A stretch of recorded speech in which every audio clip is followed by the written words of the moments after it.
Мен 6-шы сынып оқушысы Саркенова Шықла. Менің жобамның тақырыбы қағаз қалдықтарын қайта өңдеу арқылы сұйық түс қағаз жасау.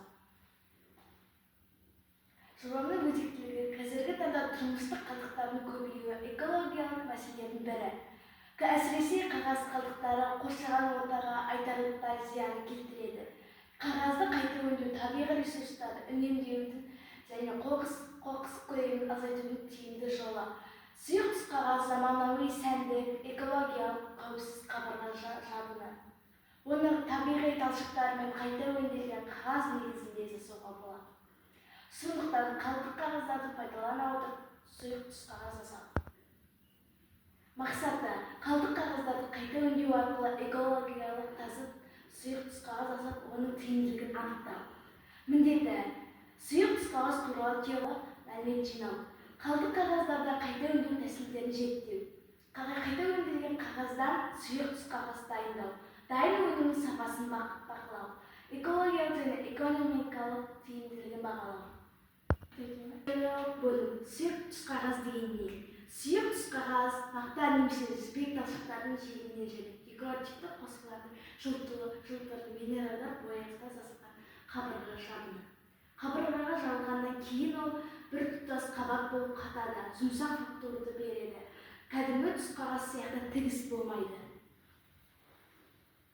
Сұйық түс қағаз артықшылығы тігіс болмайды, қабырғадағы кішкентай жарықтарды жасырады. Экологиялық таза, сөндеу оңай, жақынданған жерін қайта жасауға болады. Жылу немесе дыбысты аздап ұстайды. Әдемі текстура береді.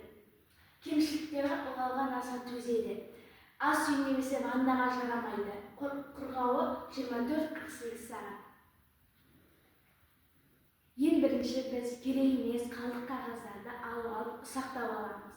Судан кейін оны жылы суға 3-4 сағатқа жібітіп қоямыз. Судан кейін оған миксердің көмегімен қағаздарды ұсақтаймыз. Осылай арқылы біздің қағазымыз жылып шығады.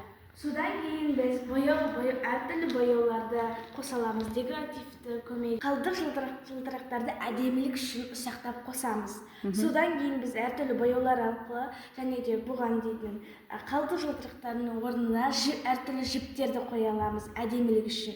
Судан кейін біз соларды қосып араластырып аламыз. Судан кейін бізде осындай біздің сұйық түс қағазымыз пайда болады. Сіздердің алдарыңызға осы екі үлгіні ұсынып отырмын. Бұларды болғаннан кейін шағын картонға жағып істеп шығамыз. Содан кейін бізде осында сұйық қағаз пайда болады. 24-48 сағатта. Содан кейін біз оны кептіріп аламыз 24-48 сағатқа.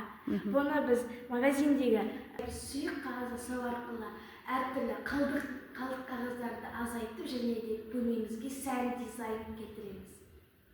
Назарларыңызға рахмет.